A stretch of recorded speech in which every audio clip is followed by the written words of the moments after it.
बीते साल एक लड़की को गैंगरेप का शिकार बनाया जाता है और अब जाकर वो गैंगरेप पीड़िता एक बेटी को जन्म देती है। हैरानी की बात यह है कि अब तक उस गैंगरेप पीड़िता को इंसाफ नहीं मिल सका, न्याय नहीं मिल सका, उसके सभी आरोपी गिरफ्तार तक नहीं हुए हैं। ऐसे में इस दुनिया में अब वो अपनी बेटी को जन्म दे चुकी है। अब सवाल ये है कि अब उस बच्ची का भविष्य क्या होगा, उसकी जिम्मेदारी कौन लेगा और उसे सुरक्षा मुहैया कौन कराएगा। हैरानी जानकर आपको होगी कि ये सब कुछ जो हुआ है वो हुआ है सिर्फ और सिर्फ सरकार के, पुलिस और सरकार की ही जो अधिकारी लोग हैं उनकी लापरवाही की वजह से, उनकी बेफिक्री की वजह से कि उन्होंने अभी तक ना तो उन दोषियों को पकड़ा और ना ही इस पीड़िता को अब तक न्याय दिला सके हैं। इस बच्ची की जिंदगी अभी शुरू भी नहीं हुई थी। इसकी उम्र महज 15 साल थी जब इसके साथ ये घटना हुई, गैंगरेप हुआ। उसके बाद लगभग 16 साल की होने वाली है वो बच्ची और अब जाकर उसने एक बच्ची को जन्म दिया है। अब सोचिए कि उसका आने वाला समय कैसा होगा। इन सब को लेकर अब तक कार्रवाई नहीं हो सकी है और बार बार हम सरकार से यही सवाल पूछेंगे कि कब उस लड़की को न्याय मिलेगा और कब उस बच्ची को अब न्याय मिलेगा, क्योंकि अब तो वो इस दुनिया में आ चुकी है। सोचने वाली बात है कि वो लड़की बार बार गुहार लगाती रही कि सर मुझे ये बच्चा नहीं चाहिए। अगर वो उस टाइम पर, सही टाइम पर एबॉर्शन करा दिया जाता तो आज एक रेप पीड़िता एक लड़की को जन्म नहीं दे रही होती, वो भी अपनी मर्जी के खिलाफ। हैरानी की बात यह है कि उस लड़की के साथ 7 लोगों ने दरिंदगी की और अब तक ये नहीं पता चल सका है कि जो बच्ची इस दुनिया में आई आखिर उसका बाप कौन है। इस पूरे मामले को जानेंगे और इस पर बात भी करेंगे और सरकार से, प्रशासन से सवाल भी करेंगे। आप देख रहे हैं हमारा खास शो और मैं हूं आपके साथ निशा कश्यप।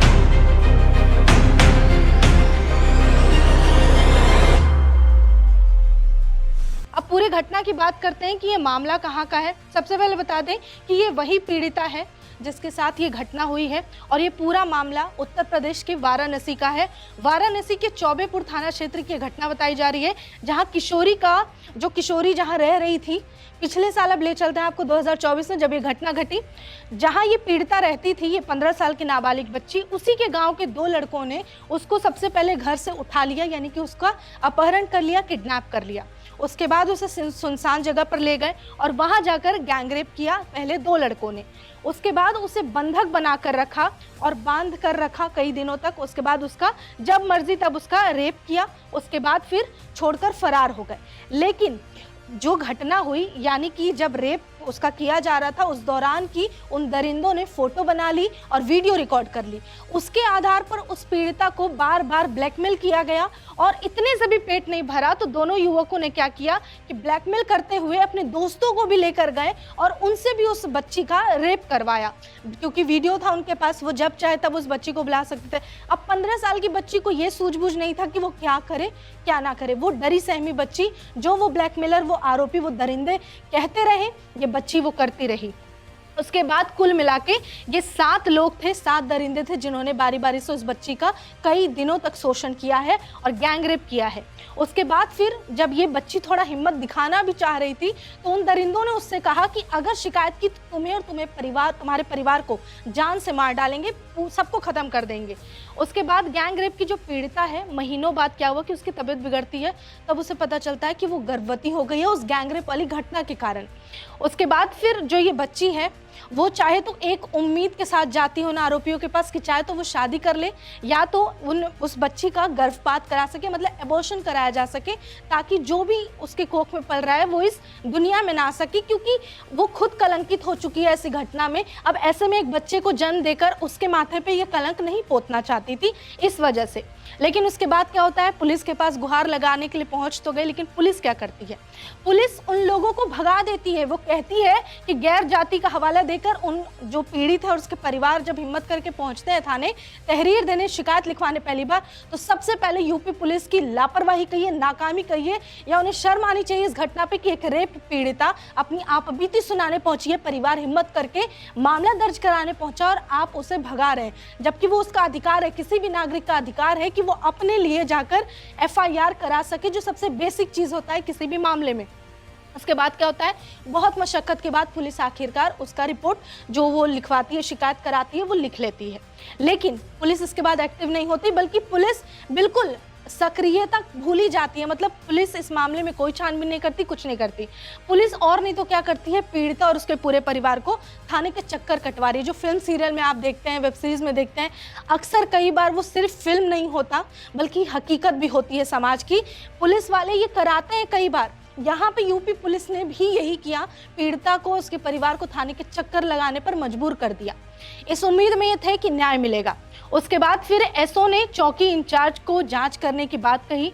उसके बाद रेप के 6 महीने बाद जाकर मामले में केस दर्ज हुआ। आप सोचिए कि जिस बच्ची का रेप हुआ है ऑलरेडी 4 महीने हो चुके थे, लेट हो चुका था, ठीक है, पुलिस के पास वो गई भी, अब जाके ये घूम फिर का मामला 6 महीने तक आगे बढ़ गया। यानी 6 महीने तक वो बच्चा कोख में पलता रहा। पीड़िता के कहने के बावजूद भी कोई एक्शन नहीं लिया गया दोनों को। इसके बाद फिर क्या हुआ, उसके बाद जब इसके परिवार ने बहुत दबाव बनाया, तब पुलिस जाकर आरोपी को ढूंढने निकलती है और 2 आरोपी बड़े आसानी से पुलिस के गिरफ्त में आ जाते हैं। उन दोनों को पकड़ के ये लोग जेल में डाल देते हैं और अभी तक, आज टिल डेट जब तक हम इसकी बात कर रहे हैं, तब तक जो बाकी के 5 वो दरिंदे आरोपी हैं वो अभी भी खुलेआम घूम रहे हैं। सोचिए, किसी और की बहन बेटी को चाहे तो शिकार बनाने का सोच रहे होंगे या अब तक बना चुके होंगे और मामला अब तक संज्ञान में नहीं आया होगा। ये हम इसलिए कयास लगा रहे हैं क्योंकि अब तक वो आरोपी घूम रहे हैं जिन्होंने इतना जघन्य अपराध किया है उसके बावजूद भी। उसके बाद पीड़िता क्या बताती है अपनी आप बीती में, वो सुनिए। पीड़िता कहती है कि मेरे साथ 1 साल पहले गैंग रेप हुआ। मेरी माँ बोल सुन नहीं सकती। अपने परिवार की स्थिति बता रही है कि कैसे माँ बाप के बीच पली बड़ी, जिसके वजह से वो अपने लिए आवाज़ उठाने में बहुत लेट कर चुकी थी। उसके जो पिता हैं वो भी दिव्यांग है, सोच समझ नहीं सकते उतना। रेप के बाद हम लोग थाने और कचहरी के चक्कर लगाते रहे। ये 15 साल की नाबालिग रेप पीड़िता बताती है। 4 महीने का बच्चा पेट में आ चुका था। तब मुझे पता चला कि मैं गर्भवती हूँ। थोड़ा दबाव था कि बच्चा हटा दिया जाए, मगर मैंने तय किया कि बच्चे को जन्म दूंगी, क्योंकि 4 महीने का वक्त किसी भी, जब कोई भी महिला माँ बनने वाली होती है, कोई भी लड़की इस एहसास को महसूस करती है तो उससे जुड़ाव हो जाता है। कहते हैं कि जानवर को भी अगर आप 10 दिन प्यार कीजिए तो उससे भी आपका एक स्नेह, एक ममता जुड़ जाता है। जो बच्चा 4 महीने तक उस 15 साल की मासूम के गर्भ में रह गया, उससे उसका जुड़ाव हो गया उस बच्चे के साथ। उसके बाद फिर इसने तय किया कि जब 4 महीने हो गए, दूसरी तरफ फिर भी ये डॉक्टर के पास गए थे, लेकिन डॉक्टरों ने कहा कि अगर एबॉर्शन कराते हैं तो बच्ची की जान को खतरा है। अब ऐसे में जान बचाने बेहतर था ज़्यादा, इसलिए उस बच्ची ने सोचा कि उस बच्ची को जन्म देंगी। उसके बाद फिर थोड़ा दबाव बनाने के बावजूद भी जब नहीं हुआ कुछ, तो उसने ये एक्सेप्ट कर लिया कि जो बच्चा है उसे मैं दुनिया में आने दूंगी। उसके बाद फिर क्या होता है, ये पूरी जो घटना है, उसके बाद वो कहती है कि आज मैंने बेटी को जन्म दिया। यानी कि जब बेटी को इसने कुछ दिनों पहले जन्म दिया है तब के बारे में बताती है कि मैंने बेटी को जन्म दिया, लेकिन जिस हालत में वो मैं माँ बनी हूँ या ये मेरी बेटी के रूप में पैदा हुई है, ये बहुत कष्टकारी है। एक रेप पीड़िता जो गैंग रेप की शिकार हो चुकी है, वो बच्ची को जन्म देने के बाद ये कहती है, मैं अपनी बेटी को खुद पालूंगी, उसे अच्छी शिक्षा दूंगी। इसके लिए किसी की मदद या पिता के नाम की जरूरत नहीं है। सोचिए, इतने के बाद भी उस 15 साल की मासूम के अंदर इतनी हिम्मत है कि वो कहती है, गैंग रेप जैसी घटना उसके साथ होने के बावजूद भी, कि मैं इस बच्ची को पालूंगी भी और उसे इस समाज में जीने लायक बनाऊंगी और पढ़ाऊंगी लिखाऊंगी। उसके बाद वो कहती है, लेकिन मैं अपने लिए न्याय मांग रही हूँ, मेरे साथ अन्याय हुआ है। और वो आज तक उस न्याय की उम्मीद में है, लेकिन अफसोस अभी तक उसको न्याय नहीं मिला है। वो आगे कहती है कि मेरे साथ गलत करने वाले आरोपियों को जेल नहीं भेज पाई, इस बात का अफसोस है, क्योंकि 5 दरिंदे अभी भी घूम रहे हैं। मैं उन्हें जेल भिजवा कर और सजा दिलवा कर रहूंगी, उसकी उम्मीद नहीं टूटी है। मैं अब तक लड़ रही हूँ। ये बात वो जो रेप पीड़िता है वो अपनी आपबीती सुनाते हुए कहती है। कितनी शर्मिंदगी की बात है कि वो ये चीज़ बता रही है कि मेरे साथ जो हो चुका है उसके लिए अब तक मुझे न्याय नहीं मिला है। मेरे साथ गलत करने वालों में सिर्फ 2 लोगों को जेल भेजा गया है, 5 खुलेआम घूम रहे हैं, मगर अब मेरी जिम्मेदारी बढ़ गई है। इसलिए जिम्मेदारी बढ़ गई है क्योंकि अब उसकी बेटी भी हो चुकी है। जिन दरिंदों ने उस 15 साल की मासूम को नहीं छोड़ा, सोचिए वो वहशी, वो दरिंदे, वो कितने हवसी होंगे कि अपने शरीर को भूख को मिटाने के लिए क्या पता कल को इसकी बच्ची को भी निशाना बना सकते हैं।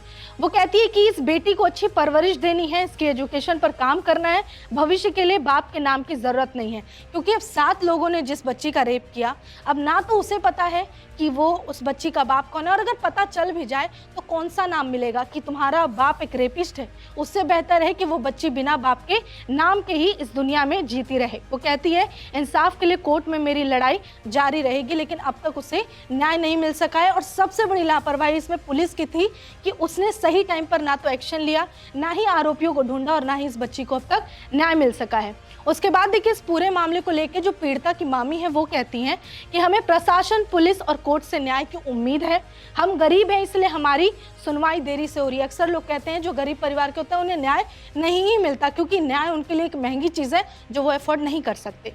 कई महीने थाने पर चक्कर लगाने के बाद पुलिस ने केस लिखा और यहीं पर पहली बार देरी हुई पुलिस द्वारा केस लिखने की वजह से, जिसकी वजह से उसके गर्भ में वो बच्चा पलता रहा। लापरवाही और देरी के कारण हम सभी परेशान हैं, ये पीड़िता की मामी बता रही है। देर से मिला न्याय भी अन्याय जैसा लगता है और ये 100% सही बात है। अब उस न्याय का भी क्या मतलब कि गैंग रेप होने के बाद उस बच्ची ने एक बच्ची को जन्म दिया है। अब दोनों के भविष्य को लेकर एक क्वेश्चन मार्क बना हुआ है और आगे नहीं पता उनका भविष्य कैसा होना है। उसके बाद अब तक क्या एक्शन हुआ है वो जान लेते हैं। पीड़िता के मामा कहते हैं कि मेरी भांजी के साथ गैंगरेप हुआ और 7 लोगों ने उसका रेप किया है। हर जगह से थक गए। उसके बाद उम्मीद लेकर एडीसीपी नीतू काद्यान से मिले, लेकिन 1 सप्ताह में कार्रवाई होने का उन्होंने आश्वासन तो दे दिया, लेकिन अफसोस कि अब तक इसमें कुछ भी नहीं हो सका। हम यही चाहते हैं कि जो मुजरिम है उसे सजा मिले। हमें पुलिस धमकाती है। यहाँ पे यूपी पुलिस की दूसरी कमी और लापरवाही, नाकामी है, जिस पर उन्हें शर्मिंदा होने की ज़रूरत है। जहाँ पे खुद पीड़िता के मामा बता रहे हैं, अपनी आप बीती बताते हुए कह रहे हैं कि जब वो थाने जाते हैं तो उन्हें पुलिस धमकी देती है बजाय उनकी मदद करने के। मीडिया को बताओगे तो फिर थाने क्यों आ रहे हो? यानी कि आप अपना दर्द अब मीडिया के सामने बयान नहीं कर सकते, दुनिया को आप अपनी आप बीती नहीं सुना सकते, क्योंकि अगर आपको थाने के अंदर मामला लिखवाना है, चाहते हैं पुलिस इसमें एक्शन ले, तो आपको चुप रहना होगा। लेकिन किस बात की चुप्पी? जब वो दरिंदे खुलेआम घूम रहे हैं तो क्या एक पीड़िता, उसके परिवार वाले खुल के अपनी बात तक नहीं रख सकते? ये आज़ादी भी पुलिस नहीं दे रही उनको। अब वो जाए तो कहाँ जाए, ये कहना है पीड़िता के मामा का। अब पूरी घटना हमने बता दी है। अब सबसे शर्मिंदगी की बात यह है कि जब उस बच्ची ने उस जो बेटी को पैदा किया, उससे ठीक 1 दिन पहले क्या हुआ कि इस पीड़िता को पेट में दर्द होता है, लेबर पेन जो कहते हैं, वो डिलीवरी से पहले पेन शुरू हुआ इसका। जब इसके परिवार वालों ने एम्बुलेंस को फ़ोन लगाया तो एम्बुलेंस नहीं पहुंची। काफ़ी देर हो चुका था, बच्ची की जान तक जा सकती थी, उसके अंदर गर्भ में जो पल रहा था उसकी भी जान जा सकती थी। कोई भी जो अपने तरफ से होता है कि एक इंसान जिम्मेदारी लेता है, ना हॉस्पिटल वालों ने, ना कोई एम्बुलेंस का दोबारा पलटकर कॉल आया और ना उस बच्ची के लिए एम्बुलेंस पहुंच सकी। उसके बाद परिवार वालों ने जैसे तैसे किराए पे ऑटो बुक किया और उस बच्ची को लेकर हॉस्पिटल की तरफ रवाना हुए। लेकिन अफसोस की बात है कि हॉस्पिटल पहुँचने से पहले वो बच्ची मतलब इतने दर्द में थी, वो बच्ची को पैदा करने के लिए वहीं पर मजबूर हो गई। उसके बाद जैसे तैसे वो हॉस्पिटल उसको पहुंचाया गया और तब जाके बच्ची सकुशल पैदा हो सकी है।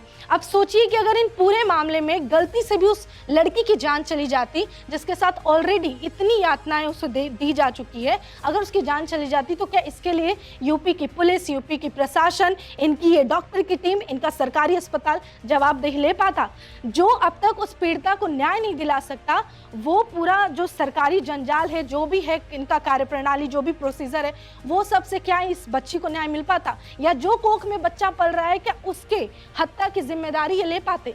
सवाल अब भी है कि बच्ची तो अब दुनिया में आ चुकी है, कल को खुदा न खास्ते उस पैदा हुई बच्ची के साथ भी कुछ होता है तो ये यूपी सरकार, प्रशासन और इनके जितने आला अधिकारी हैं वो क्या करेंगे? हमारा सीधे सीधे सवाल है और हमें जवाब चाहिए कि आखिर इस पीड़िता को न्याय कब मिलेगा। जवाब चाहिए कि जो बच्ची इस दुनिया में आई है उसकी सुरक्षा की जिम्मेदारी क्या आप लेंगे और कब आखिर इस पीड़िता को न्याय मिलने वाला है और वो 5 आरोपी कब पकड़े जाएंगे? क्योंकि पता नहीं कल को फिर से किसी और की बेटी बहू उसके शिकार पे आ सकती है, उसके नज़र पे आ सकती है और अपने हवस को मिटाने के लिए वो किसी को भी पकड़ सकता है। तो यूपी सरकार, प्रशासन जवाब दो।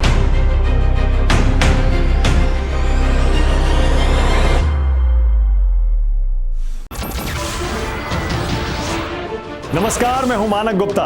अगर आपको हमारा ये वीडियो पसंद आया हो तो इसे लाइक और शेयर जरूर करें और हाँ, हमें सब्सक्राइब और फॉलो करना ना भूलें ताकि आप देश और दुनिया की कोई खबर मिस ना करें। तो जुड़े रहिए हमारे साथ और देखते रहिए न्यूज़ 24।